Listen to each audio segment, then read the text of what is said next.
మనకి యాక్చువల్‌గా మోడీ పాలన లో చుట్టుపక్కల దేశాలతో గొడవలు ఈ మధ్య ఎక్కువైనాయి. ఒకటేమో పాకిస్తాను, 2 చైనా, తర్వాత శ్రీలంకతో కూడా అంత ఫ్రెండ్లీ రిలేషన్ లేవు. నిజానికి బంగ్లాదేశ్‌కి మనకి చాలా మంచి సంబంధాలున్నాయి. అట్లాంటిది గత కొంతకాలంగా అంటే లాస్టు జూలై తర్వాత ఆగస్టు నుంచి మనకి బంగ్లాదేశ్‌కి మధ్య కూడా అనేక ఘర్షణలు చోటు చేసుకుంటున్నాయి.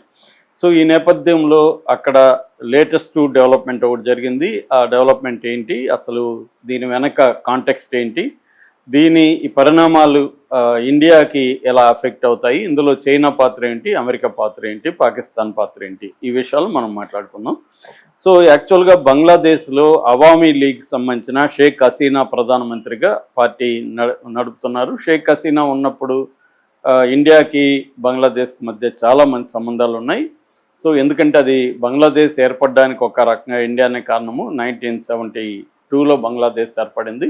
సో దానికి అప్పట్లో ఇందిరాగాంధీ హెల్ప్ చేసింది.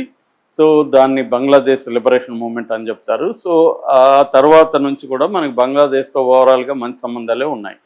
ముఖ్యంగా హసీనాతో మనకి మంచి సంబంధాలు ఉన్నాయి. మోడీ ప్రభుత్వానికి హసీనా ప్రభుత్వానికి బ్రహ్మాండంగా రిలేషన్షిప్స్ ఉన్నాయి. ఈ నేపథ్యంలో అక్కడ లాస్ట్లో జూలై రెవల్యూషన్ అనేది వచ్చింది. లాస్ట్ ఇయర్ జూలై రెవల్యూషన్ అంటే ప్రధానంగా విద్యార్థుల తిరుగుబాటు. దీనికి ప్రధాన కారణం అక్కడ కోటా అంటే ఉద్యోగాల్లో దాదాపు 30% బంగ్లాదేశ్ ఈ లిబరేషన్ వార్లో పాల్గొన్న వాళ్ళ ఫ్యామిలీస్కి 30% కేటాయించడం అనేది జరిగింది. దాన్ని వీళ్ళు వ్యతిరేకించారు. కానీ సుప్రీంకోర్టు 30% కోటాని మేము రద్దు చేయలేమని ప్రకటించడంతో విద్యార్థులంతా తిరుగుబాటు చేశారు. సో ఆ తిరుగుబాటు దేశవ్యాప్తంగా పెద్ద స్థాయిలోకి వెళ్ళిపోయింది. దాదాపు 1000 మంది చనిపోయారు, 11,000 మంది అరెస్టులు అయ్యారు. ఆ నేపథ్యంలో ఈమె హసీనా వాళ్ళ బంగ్లా మీద కూడా దాడికి వెళ్ళారు. దాంతో ఆమె అది గ్రహించి ప్రత్యేక ఫ్లైట్లో ఇండియాకి ఆమె వచ్చేసింది. సో వచ్చేసిన తర్వాత అక్కడ సుప్రీంకోర్టు ప్లస్ మిలిటరీ కలిపి ఒక తాత్కాలిక ప్రభుత్వాన్ని, ఇంటీరియం గవర్నమెంట్ అంటారు, ఇంటీరియం గవర్నమెంట్ని ఏర్పాటు చేసింది. ఆ ఇంటీరియం గవర్నమెంట్కి హెడ్గా మహమ్మద్ యూనస్ అని, ఆయన మైక్రో ఫైనాన్స్లో ఎకనామిక్ రీసెర్చ్ చేశాడు. ఆయనకి నోబెల్ ప్రైజ్ వచ్చింది. ఆయన అమెరికన్ సిటిజన్ అని చెప్తారు. సో ఆయన్ని తీసుకొచ్చి ఆయన ఆధ్వర్యంలో ఇక్కడ ఒక ఇంటీరియం ప్రభుత్వం, ఇక్కడ ఈ నిహాద్ ఇస్లాం, ఈ విద్యార్థి ఉద్యమాలకి నాయకుడు ఆయన నిహాద్ ఇస్లాం కూడా దాంట్లో భాగం. ఇలాగ కొంతమంది విద్యార్థి ప్రతినిధులు, కొంతమంది బ్యూరోక్రాట్స్, వీళ్ళందరితో కలిసి ఒక ఇంటీరియం గవర్నమెంట్గా మహమ్మద్ యూనస్ ఆధ్వర్యంలో పెట్టారు.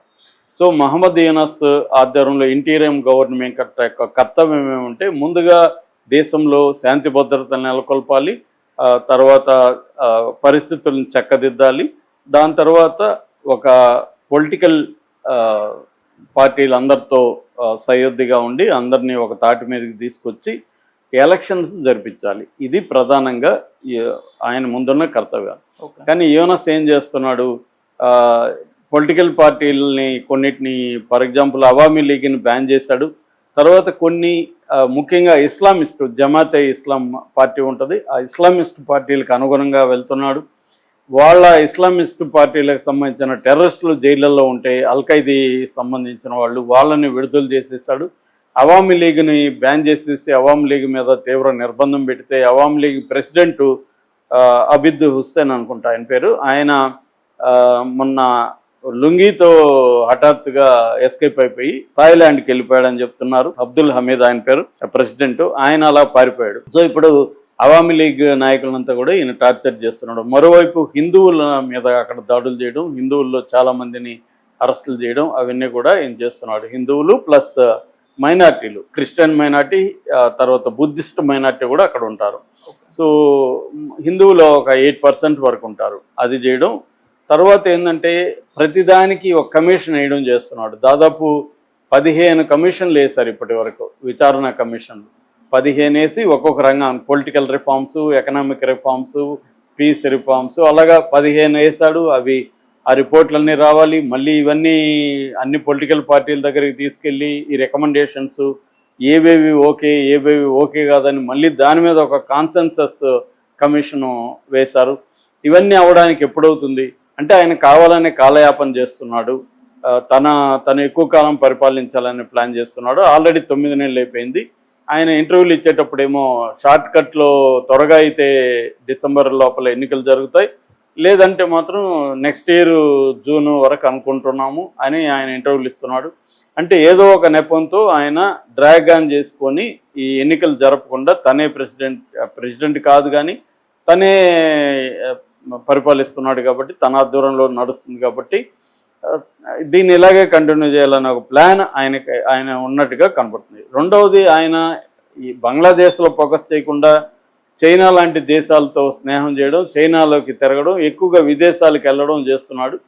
మూడవది, ఇండియాతో గొడవలు పెట్టుకున్నారు. ఇండియా ఇంపోర్ట్స్ని కొంత బ్యాన్ చేశాడు. దాంతో ఇండియా కూడా వాళ్ళ దేశంలోంచి మన దేశంలోకి వచ్చే ఇంపోర్ట్స్ని బ్యాన్ చేశారు. ముఖ్యంగా అక్కడ ఏంటంటే గార్మెంట్స్ ఇండస్ట్రీ మీద వాళ్ళ ఎకనామీ ఆధారపడి ఉంటుంది. ఇప్పుడు ఒకటేమో ట్రంప్ బంగ్లాదేశ్కి వ్యతిరేకంగా టారిఫ్స్ విధించాడు, రెండోదేమో ఇండియా బ్యాన్ చేసింది.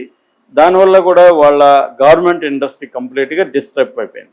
సో చైనాను అలో చేసి చైనా పెట్టుబడులు, చైనా ఎకనామిక్ కారిడార్ని బంగ్లాదేశ్లో కూడా విస్తరించి చైనా ఏం చేస్తుందంటే అక్కడ ఎయిర్ బేస్లోకి ఎంటర్ అవుతుంది, బంగ్లాదేశ్ ఎయిర్ బేస్లోకి. అట్లాగే అక్కడ చైనా సౌత్ ఈస్టర్న్ యునాన్ ప్రావిన్స్ నుంచి ఇండియన్ ఓషన్లోకి కనెక్ట్ చేసే ఒక కారిడార్ను కూడా అక్కడ పెడుతుంది. ఈ కారిడార్ని హ్యుమానిటేరియన్ కారిడార్ అని పిలుస్తున్నారు.